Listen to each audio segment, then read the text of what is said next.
দেখেন, বাংলাদেশ প্রতিদিন নিউজ, 1 বছর অন্তর্বর্তী সরকার ব্যর্থ, জিল্লুর রহমান। জ্ঞানপাপী আর কি, বাংলাদেশের কিছু জ্ঞানপাপী আছে, তার মধ্যে এই যে একজন। এটা কিন্তু আমার কথা না, বিশেষ বিশেষ ব্যক্তির, বিশ্লেষকদের কথা। এ হলো অন্য গোয়েন্দা সংস্থার দ্বারা পেইড এজেন্ট বাংলাদেশের। এরা নিরপেক্ষতার ভাব ধরে আপনার বাংলাদেশের জনগণের মধ্যে আপনার অপপ্রচার সৃষ্টি করে, অপপ্রচার পুশিন করে আর কি। কারণ কি, ওই যে কিছুদিন আগে দেখবেন যে পেজ উল্টাইতে উল্টাইতে বলছিল বাংলাদেশের জঙ্গিবাদে উত্থান হইতেছে, এখানে হামলা হইতে পারে, ওইখানে হামলা হইতে পারে। এ কিন্তু প্রায় 6 মাস 1 বছর আগে কথা বলতেছে, কই হয় নাই তো। এবং সে যেভাবে বলতেছিল মনে হইতেছে যে হ্যাঁ তার কাছে রিপোর্ট আছে, এরকমভাবে কথা বলতেছিল এই জ্ঞানপাপী জিল্লুর রহমান। আমরা একসময় এই তৃতীয় মাত্রা দেখা ছাড়া বা পলিটিশিয়ানদের কথাবার্তা এগুলো শুনতে হবে, রাত 12টার সময় শুনতে হবে, কত সুন্দর নিরপেক্ষ ভাব ধরতো না।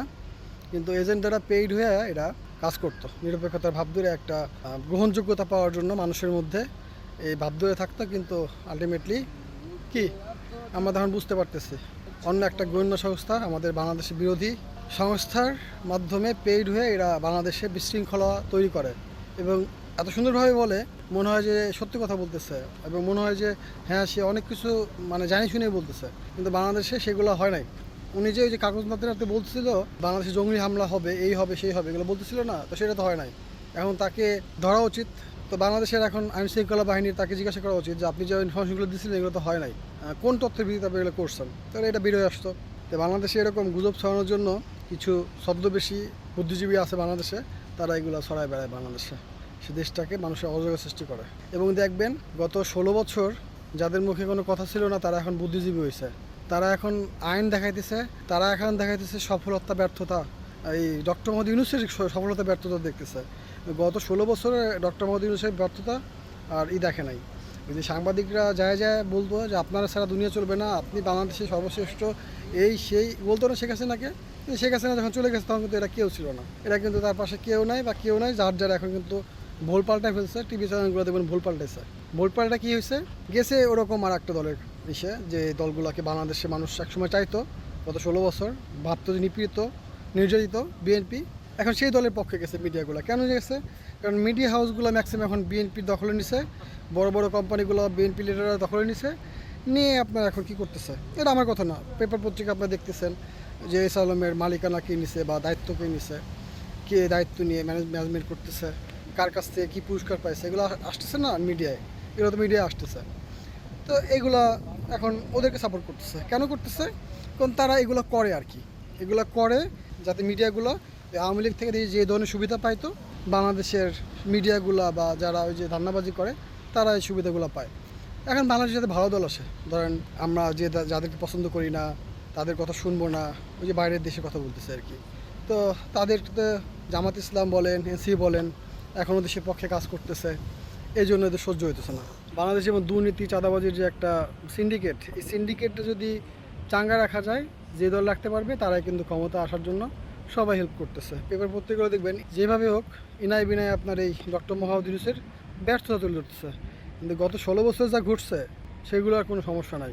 পদ্মা সেতু বানাইছে, মেট্রো রেল বানাইছে, দুনিয়াটা উল্টে ফেলছে। ওই অনেকে বলে যে এটা কি বাবুর পাপের টাকা দিয়ে বানাইছে।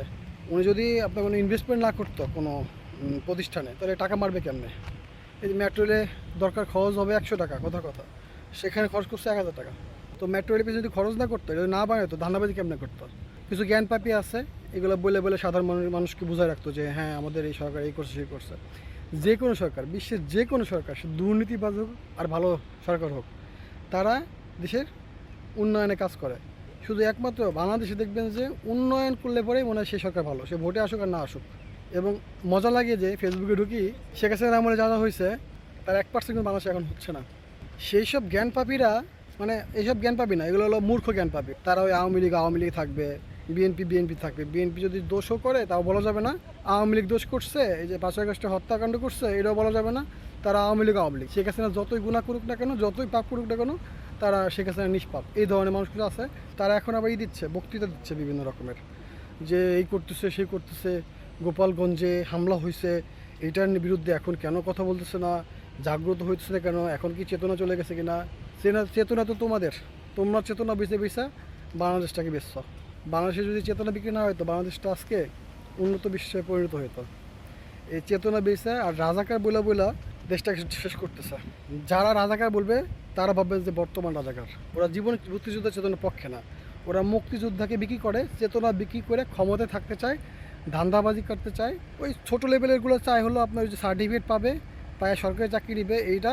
আর আস্তে আস্তে বড় লেভেল যারা মন্ত্রী এমপি মিনিস্টার আছে এই চেতনা বইলা আমি মুক্তিযুদ্ধ তুই রাজাকার। যে বিএনপির মধ্যে দেখেন ফজা পাগলা যেমন বলে, আওয়ামী লীগের মধ্যে যেরকম বহুত চেতনাধারী ছিল, এই চেতনাধারীগুলো আপনার মুক্তিযুদ্ধের চেতনা, জামাত শিবির রাজাকার। রাজাকার সম্পর্কে একজন একটা কথা বলছে, রাজাকারের কি রাজাকার ছিল একটা ফোর্স, এটা বৈধ একটা ফোর্স ছিল। আসলে জামাত ইসলামে কেউ রাজাকার ছিল না, রাজাকার নামটাকেই ওরা জামাত ইসলাম বানিয়ে ফেলছে। যারা হচ্ছে আমি আওয়ামী লীগকে সাপোর্ট করব, আওয়ামী লীগ ভুল বললে, আওয়ামী লীগ ভুল করলে আওয়ামী লীগ নিয়ে কথা বলবো, এরকম মানুষ আমি আওয়ামী লীগে একজনকেও দেখি নাই। যারা ওই যে পদত্যাগ করে তারা কিছু আছে, সবাই তো খারাপ না। আমার কথা হলো কি যে আমার দল করব, আওয়ামী লীগ সাপোর্ট করবো, আওয়ামী লীগের যেটা খারাপ সেটা বলবো। আওয়ামী লীগ যদি স্বীকার করে তাহলে কিন্তু আওয়ামী লীগ আজকে এই পরিণত হইতো না। তারপরে এখন দেখেন বিএনপি, এরা গত 16 বছর আওয়ামী লীগের সাথে লিয়াজু করে থাকছে না, বড় বড় নেতাগুলো খালেদা জিয়া, তারেক রহমান বাদ বাকি যত আছে সব হলো ট্রেনিং নিচ্ছে। তো আপনার জানেন 9 বছর ট্রেনিং নিচ্ছে। তারপরে আবার এই যে বড় মাথাগুলো না, এই তারেক রহমানের পরে বাংলাদেশ যেগুলো আছে বিএনপিকে ধ্বংস করে দিছে এবং গ্রুপিং করে ফেলছে কোন বিএনপিকে। এবং দেখবেন মানুষের আদর্শ বলে না, জিয়াউর রহমানের আদর্শ, বাংলাদেশের স্বাধীনতা ঘোষক, বাংলাদেশের পক্ষে যুদ্ধ করছে বলে আমরা তার আদর্শিত। কিন্তু এইসব জিয়াউর রহমানকে বিক্রি করে সব মানে খারাপভাবে বলতে ইচ্ছা হয়, এইসব সব ধান্দাবাজগুলো আপনার জিয়াউর রহমান আদর্শ বিক্রি করতেছে। জিয়াউর রহমানকে বিক্রি করে মানে এইসব খারাপ মানুষগুলো জিয়াউর রহমানের সাথে নিজের সাথে মিশাইতেছে না, মানে জিয়াউর রহমান আদর্শ বলে জিয়াউর রহমানকে খারাপ বানাইতেছে। যেমন শেখ মুজিবুর রহমানকে এইসব ওই যে বিভিন্ন খোর আর কি বিক্রি করছে না। একটা সময় ভালো কাজ করছে, খারাপ করছে, মানুষ ভুল করে, কিন্তু তাকে যদি ভগবান বানায় না ফেলতো, বঙ্গবন্ধুর জায়গায় যদি বঙ্গবন্ধুর রেখে রাখতো, তাহলে কিন্তু বঙ্গবন্ধুর আজকে মূর্তি ভাঙতো না। টুঙ্গিপাড়ায় বঙ্গবন্ধুর ওই যে জাতীয় 4 নেতা সহ আবার সেলুট দিচ্ছে যে একটা মোরাল ছিল, বঙ্গবন্ধুর মাথা হাত ভেঙে ফেলছে। পাশে 3 কিন্তু ভাঙে নাই। আমেরিকা পলায় থাকা একজন আছে না, নাগরিকত্ব নিচ্ছে বাংলাদেশের নাগরিকত্ব ছাইরা, শেখ হাসিনার ছেলে। তো সে বলে জঙ্গিবাদ, বিভিন্ন স্ট্র্যাটেজিতে বাংলাদেশের জঙ্গিবাদ উত্থান হয়েছে, এইসব বলে বহির্বিশ্বে বাংলাদেশটাকে একটা খারাপ পর্যায়ে নিতে চায়। এরা এগুলো বলে বাংলাদেশটাকে এতদিন শাসন করছে বহির্বিশ্বকে, কিন্তু বহির্বিশ্ব এখন বুঝে ফেলছে এরা ওদের টোপ, ওরা ক্ষমতা থাকার জন্য এসব বলে। তো যে কথা বলতেছিলাম আদর্শ, বঙ্গবন্ধু আদর্শ, জিয়াউর রহমান আদর্শ যদি হয়, তাহলে তোমাদের চেহারা কি যে লাফাইতেছে সের উপর ওঠা? আওয়ামী লীগগুলো কী করছে? ওদের কোনো আদর্শ, বঙ্গবন্ধু আদর্শ ধারণ করছে ওরা? চরিত্র এটা চান্দা মান্দা। বিএনপি আসছে, জিয়াউর রহমান আদর্শ, সব ধান্দাবাজ, বিক্রি করতেছে আর কি, এদেরকে বিক্রি করে দেশটাকে ধ্বংস করতেছে, এছাড়া আর কিছু না। তাই এখন বাংলাদেশ সাধারণ জনগণ বুঝে ফেলছে এইসব নেতাদের কথা, আর তলদে অন্য কিছু করে, এটা খুব ভালো করে বাংলাদেশ জনগণ বুঝতেছে। সামনে যারা বাংলাদেশের পক্ষে আছে, বাংলাদেশের পক্ষে জামাত ইসলাম এখন আছে, এনসিপি আছে, এদেরকে সামনে ক্ষমতা আনতে হবে। তো সাধারণ জনগণ মনে করে, এখন দেখবেন আপনার ফেসবুকে ঢুকলে আমি দেখতেছি যে সবাই জামাত ইসলামকে ভোট দিতে চায়। তাদেরকে একটা ভুল মানে দোষ চাপায়, রাজাকার বইলা এই বইলা। জামাত ইসলাম রাজাকার কিন্তু সব থেকে কম, তারপরে 2 নম্বর হলো বিএনপি, 3 নম্বর হলো আওয়ামী লীগ, রাজাকার সবচেয়ে বেশি। কিন্তু আমরা রাজাকার বলতে জামাত ইসলাম দাড়ি টুপিরে বুঝাই ফেলছি। মুক্তিযুদ্ধের সিনেমাগুলো দেখবেন দাড়ি টুপি পরে আপনার রাজাকার বানাতো। রাজাকার কিন্তু এরকম ছিল না, রাজাকার একটা বাহিনী ছিল, সেই বাহিনীতে কিন্তু আপনার একটা ড্রেস কোড ছিল, দাড়ি টুপি ছিল না। এইভাবে আমাদেরকে বাংলাদেশের দিন বাংলাদেশটাকে এই রাজাকার ইসলামকে একটা খারাপ পর্যায়ে নিয়ে যাওয়ার জন্য এই যে এইসব বামবাদী বা ধর্মবিদ্বেষী আওয়ামী লীগের মধ্যে ম্যাক্সিমাম এবং বিএনপির মধ্যে প্রচুর আছে, এরা ইসলামটাকে একটা জঙ্গিবাদ বা এই যে মুক্তিযোদ্ধার চেতনা এগুলো করে করে ধ্বংস করতেছে বাংলাদেশটাকে। বাংলাদেশে জামাত ইসলাম কী করছে, তাদের ফাঁসি দিচ্ছে আওয়ামী লীগ সরকার। নিজের দলে যখন ছিল তখন ফাঁসি দেয় নাই, মানে একসাথে যেহেতু আওয়ামী লীগ জোট ছিল, বিএনপি সাথে জোট ছিল, তখন জামাত ইসলাম সবাই ভালো ছিল, রাজাকার ছিল না। এখন বিএনপিও রাজাকার বলে জামাত ইসলামকে, আওয়ামী লীগও গত 16 বছর রাজাকার বলে আসছে, বা যখন তাদের সাথে ছিল না তখন থেকে রাজাকার বলতেছে। তো বাংলাদেশ জনগণ এই কথাগুলো বুঝবেন যে জামাত ইসলাম যে কথা বলে না, সঙ্গে থাকলে সঙ্গী আর বিপক্ষে গেলে হলো জঙ্গি। তো এই দিয়ে কথা শেষ করলাম। বাংলাদেশের মানুষ খুব সাবধানভাবে এবার সামনে ক্ষমতা আনবে এবং আমার মনে হয় সুষ্ঠু নির্বাচন হবে।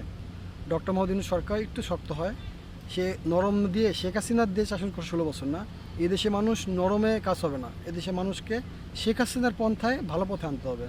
শেখ হাসিনা যেভাবে গরম করে ভয় দেখায় মানুষকে শাসন করছে। আপনারা ভালো থাকবেন, আল্লাহ হাফিজ, আসসালামু আলাইকুম।